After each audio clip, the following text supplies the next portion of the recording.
Hello, I'm Neil Rackham, and like all of us, I'm suffering from these trying times. It's not easy, and particularly if your job is sales, you're hit harder than most. As we begin to get back into some semblance of a normal life after all this craziness, is there any useful advice that I can give you to help you? Well, actually, there is a little bit of experience that might be useful to you.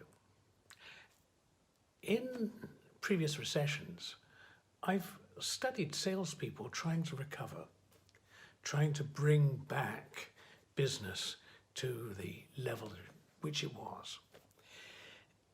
And in almost every case, I see salespeople making three big mistakes. And I want to talk to you about these in the hope that it can help you avoid them as you get back to something near to normal selling. The first mistake is a fairly simple one, and that is when business is hard, when the economy is bad, we tend to chase after everything that moves. We push up the level of activity. We try to go for more business. And that means making more sales calls, opening up more contacts, activity. And you might say, well, what's wrong with that? Isn't that what we should be doing?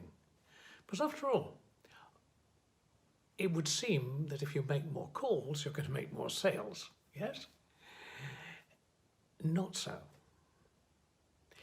It can sometimes work. Let me give you a case study of when that is the right strategy. I studied an office supply product company in New York City. Their people were selling, roughly 6 customer contacts a day. And out of those, they got 2.5 sales. Now, they got a new sales VP in, and she said, hey, just look out of the window here. We're in Manhattan. In just that building that you can see across the street, there's 400 potential customers. So how is it you're only making less than 6 calls a day? She said, I want to see that doubled or I'll fire you. This being New York, they're gentle people. And true enough, people made a lot more calls. In fact, they pushed it up to, I think, 12.8 calls a day from memory. And their 2.5 sales went up to 4.8 sales a day. So it looked like if you double the number of calls, you don't quite double the number of sales, but you get results. Activity brings results. So why am I saying beware activity as we recover from the situation we're in now? Well, put it this way. Most of us are in B2B selling. We're not in a simple one-call sale like the janitorial office supplies company. We're more like the big company we studied in Chicago. This was a capital goods company, high tech. What we found there was they had a new vice president in. And again, the new vice president said, hey, in my previous company, which was consumer goods, the more activity, the more sales. Make more calls, you get more sales. And when I look at my people, they're making less than 2 sales calls a day. So I want to see that change. And he brought in an activity management system and ran it for 6 months. I must admit, I knew the company well and I advised strongly against doing this. But anyway, he brought it in. And you might actually think it was a success. There was a 36% increase in sales calls. And that led to a 16% increase in sales. Good news, isn't it? Not quite.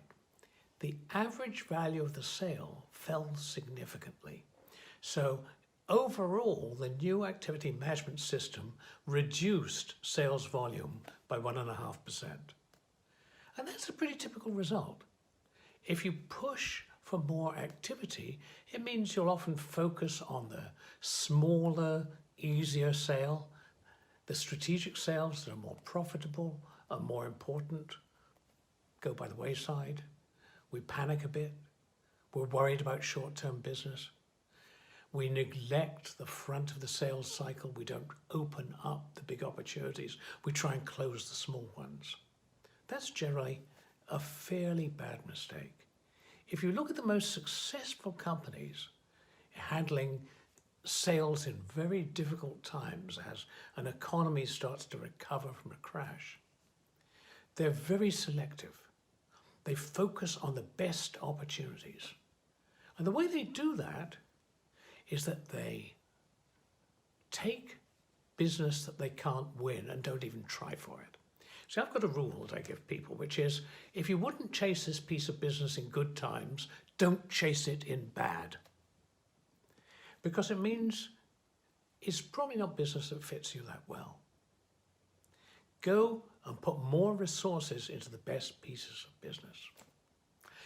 Now, if the first deadly sin of salespeople is too much sales activity, the second one is an even worse sin. And that is, salespeople negotiate when really they should be selling. Now, you might want to pause this video for a little while and think about what's the difference between selling and negotiating, if you had to put it in just one sentence.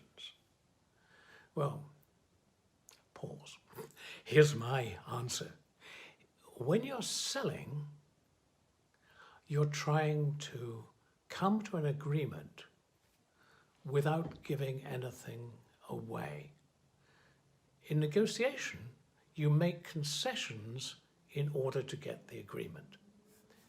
If you make those concessions too soon in the sales process, you're much more likely to give away too much, because concessions create an appetite for concessions. You're much more likely to come across as anxious. You'll seem pushy. Customers won't trust you. The rule here is you negotiate as late in the sales process as you can. You do a really good job of trying to build needs, trying to get close to the customer, taking the customer through the buying process. Because if you do those things, yes, then the time will come to negotiate.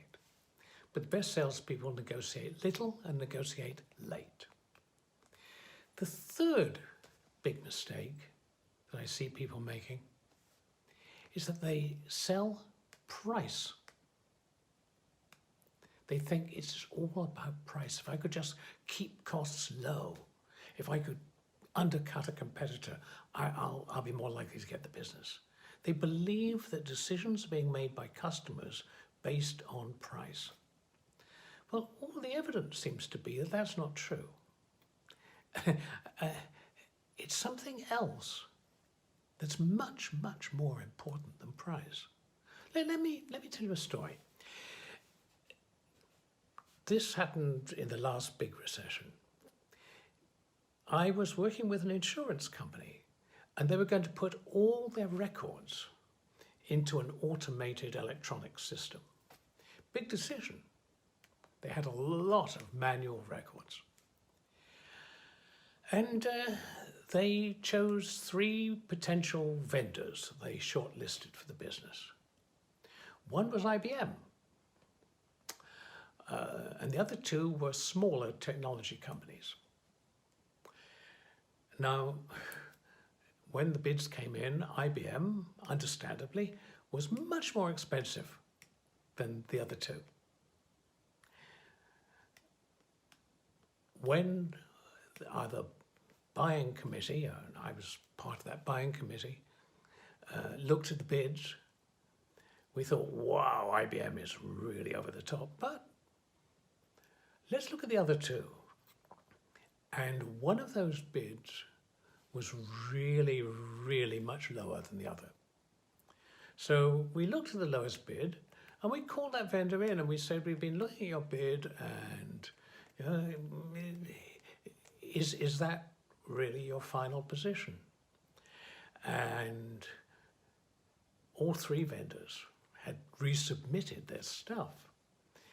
And in the resubmission, IBM refused to cut their prices. They just held firm. One of the small companies, the lowest bidder, cut their prices another 10%. As soon as the purchasing committee looked at that, we said, no way. We're going to lock up the future of our company in this big electronic box. And these people may go bust. They're having a hard time. They're already lowest price. They've cut even more. There's probably something wrong with this. But the other small company asked to come and see us. And they made a presentation, and the VP of sales, who was a very smart guy, he said, you've asked for a resubmission on the basis of price.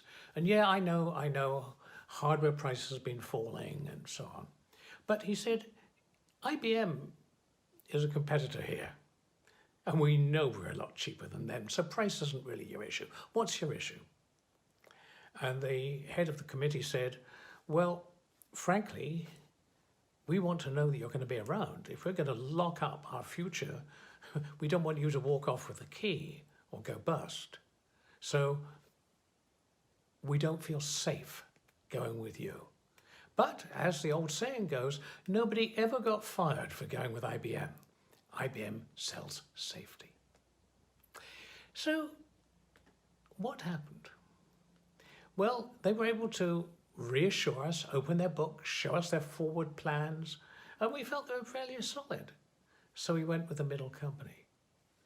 But if he hadn't done that, we would have gone with IBM. In fact, IBM had the most brilliant marketing strategy in history back in the recession of the 80s. That was a time when technology was very expensive. It was a board-level decision. And those people who were responsible for deciding which computer system had a lot of risk. So IBM, at a time when Digital Equipment, their major competitor, cut prices 3 times, actually increased their prices. Because they said, what we sell is safety, not price. Remember that. You're in hard times. Sell safety, don't sell price. So how do you make customers feel safe? I think the best answer is you really deeply understand them and their needs. You create comfort by understanding. The better you understand the customer, the more safety you can create. So, in summary, I think we can say, in recession, don't chase every piece of business. Put more effort into the pieces of business that are best suited to you. Be very aware that the customer may be in a different part of the buying cycle than when perhaps they were before the shutdowns, before the panics. But wherever they are in that cycle, the resolution of concerns, the minimization of risk is going to be hugely important. And when you get to that point, remember, sell before you negotiate. I'm Neil Rackham. I hope you found these ideas helpful. Good luck.